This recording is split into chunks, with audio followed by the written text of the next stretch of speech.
Good morning po. Marami po ang galit kay ngayon kay General Torre.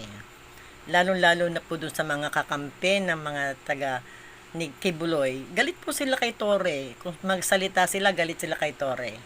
Kasi magaling siyang general. May paninindigan siyang general.